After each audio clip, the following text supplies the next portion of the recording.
tried to catch a horizon when you were 5 years old? You walk towards it and it moves. And you run, it runs faster.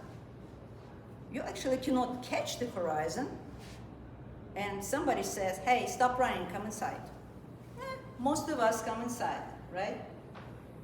I didn't. My name is Olga Alexeyeva. I grew up in Soviet Union.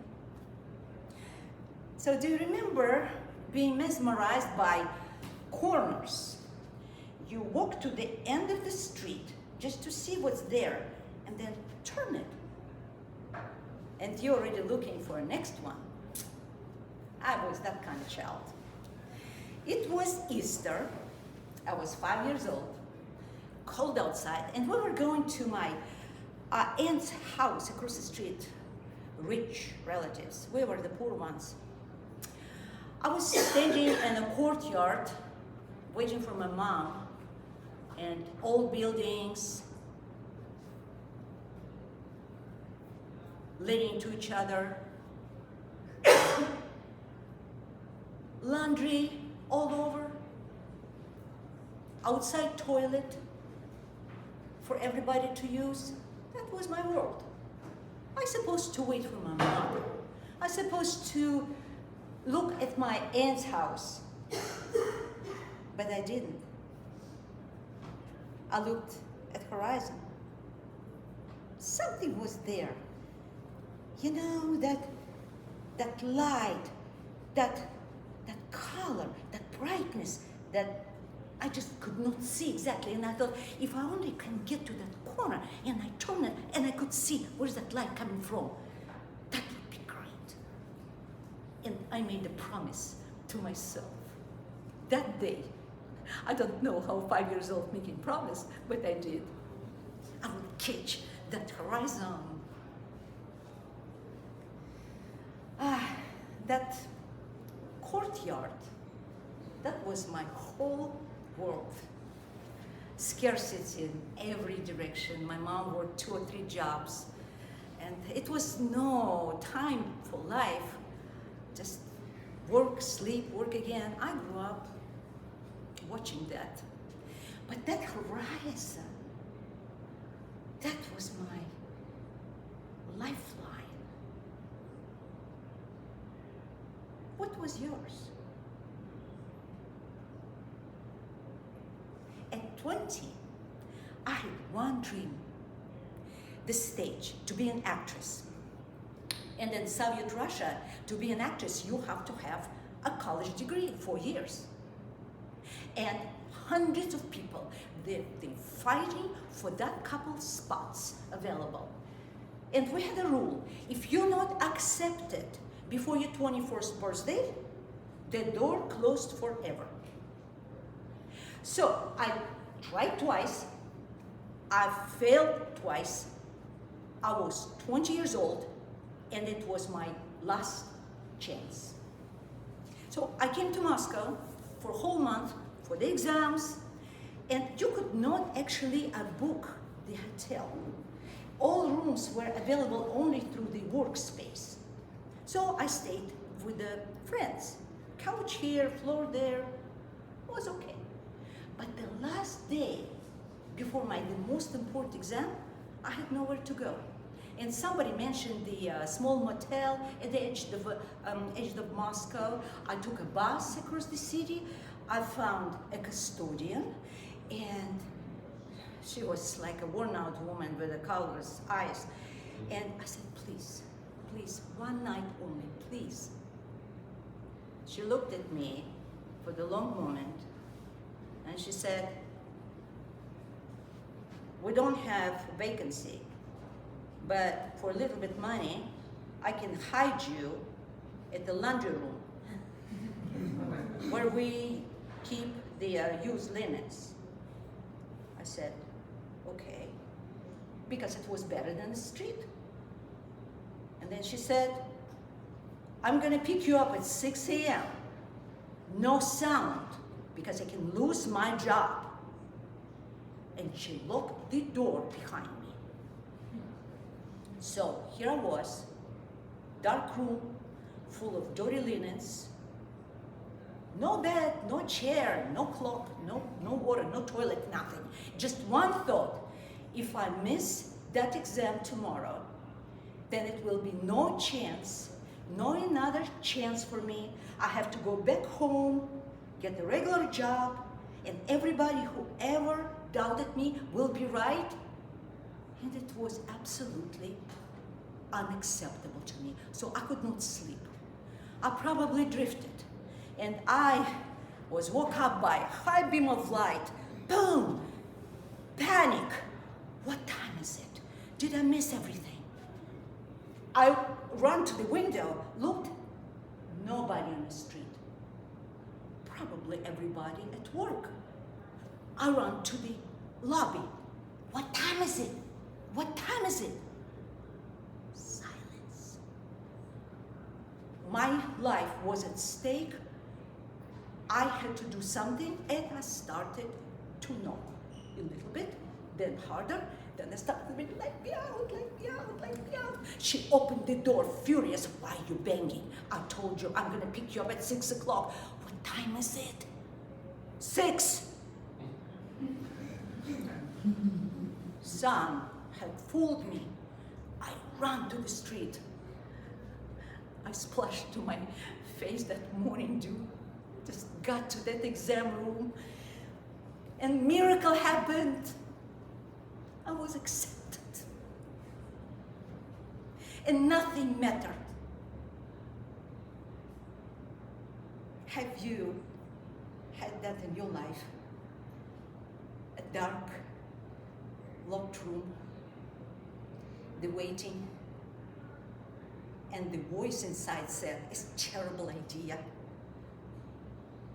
The question is, did you keep knocking? Or I spent 15 years on stage, loving every minute of it. And then Soviet Russia collapsed. My theater ruined. And I had to save my son, and I left everything what I knew before behind, and I crossed the ocean. Nashville, 1991. One suitcase, 10 years old son, aging mother, and no word of English. I rebuilt my life from ground up.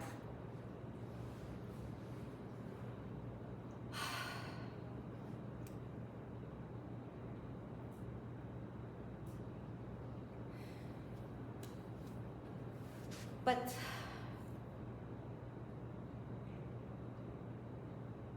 that one somebody who I really trusted betrayed me. It was, I could not even get out of that pit. My voice kept asking me, why now? I had to silence it. You know, it's happened before we had internet or Google. You remember we had yellow pages, papers with the classifieds. You look in classifieds, you know what's going on.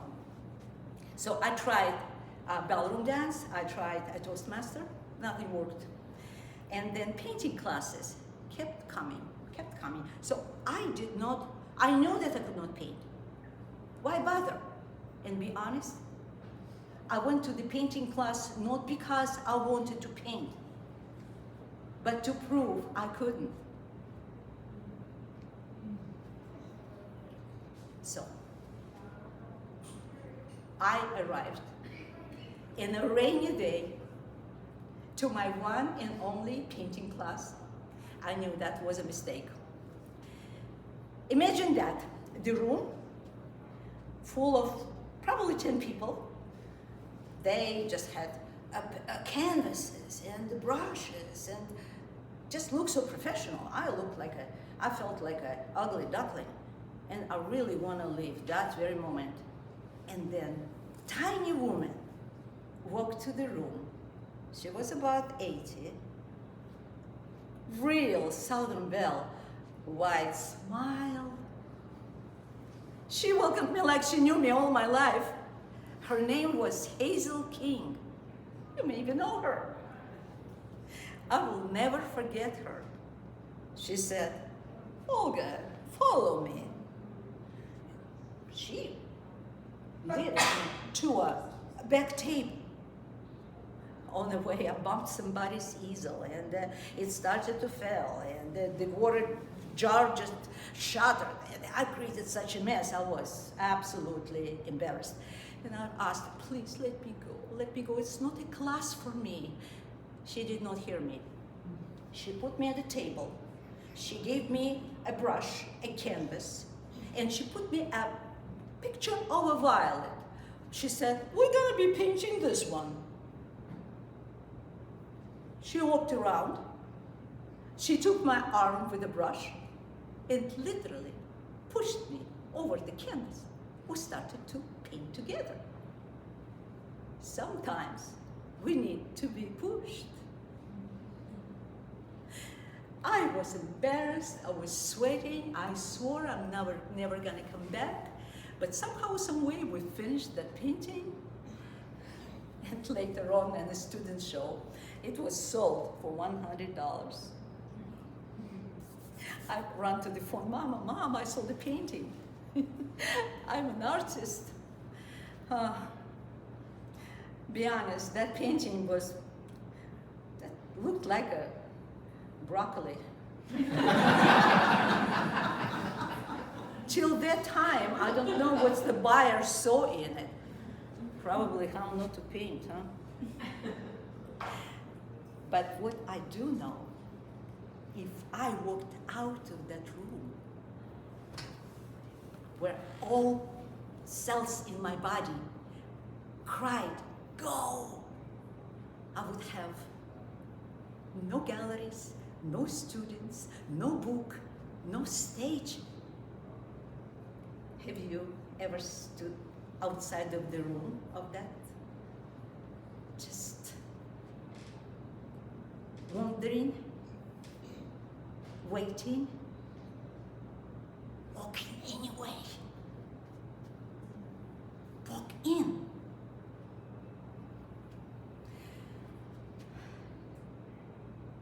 And then,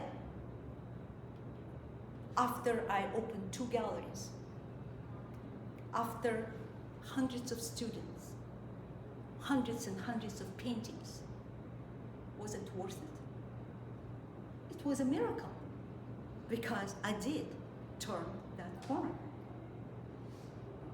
And then COVID came and took everything.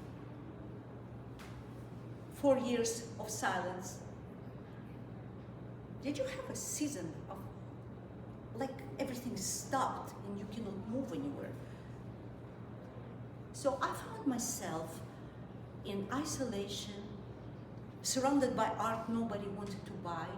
I had no extra skill, no extra cushion, nothing. And I was thinking, that's the time for me to get a job. I didn't want to bother my son. I wanted him to be proud of me. And I thought, it's time for me to be like everybody else. I watched my mother spend her last years just waiting for time to pass, waiting for death to catch up. Have you ever been afraid that it would be your future too? So in that girl who was looking at the horizon, I was just about to tell her that she was wrong, that that light was not real. A friend invited me to go along to a seminar. I did not want to go. I sat on the back, arms crossed, speaker after speaker after speaker. Nothing landed. You know that feeling when you know it's enough is enough. It's a waste of time. I got up to go. But then a speaker jumped on the stage. Short, platform shoes, started to roll on the stage like a rubber ball, mumbling the words I could not even figure out, and my theatrical eye switched on.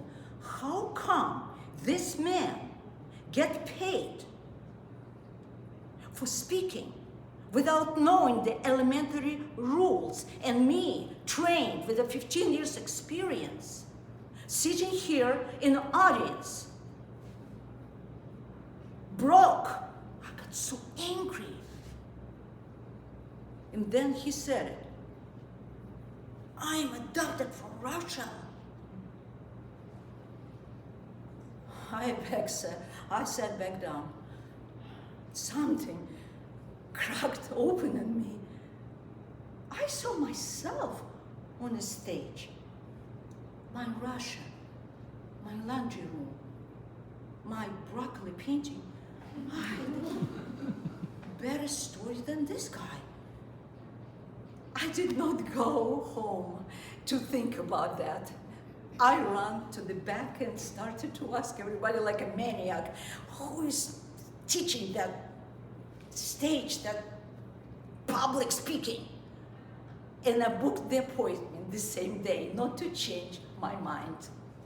And that was the moment when I stopped walking towards the exit and started to walk towards the stage.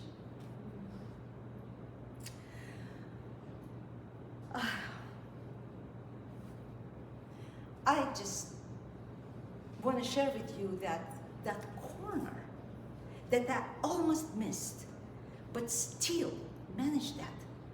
It brought me that miracle again. I wrote the book. I'm standing here in front of you, not because I was ready, but because I remember that promise I gave myself when I was 5 years old, standing in cold and looking at my horizon. You know that corner I'm talking about. You've been circling for months, maybe years. Maybe a book, a business, a promise, apology, idea, first step. And every time when you're ready and close to do something, your voice inside says, not now, not ready, not enough. I remember I stood there too, in a dark, locked room, 4 years of silence. Little girl promised I was just about to break, and I see you standing there, waiting for the perfect time. You don't need anybody's permission to make that first step. Not your friends, not your family, just yours. Do you want a good news? That little girl who chased the horizon, she never left you. She's been waiting for you at that corner, all the time, guarding your miracle until you're ready to claim it. I know something about these miracles. They live just beyond the spot where you want to quit. I've been there before, and every time you turn the corner, miracle appeared. So, if I tell you, what if your miracle is already there, and you just haven't turned the corner yet? Because it's there. I promise you it's there. Will you catch your horizon? Try it. It will change your life.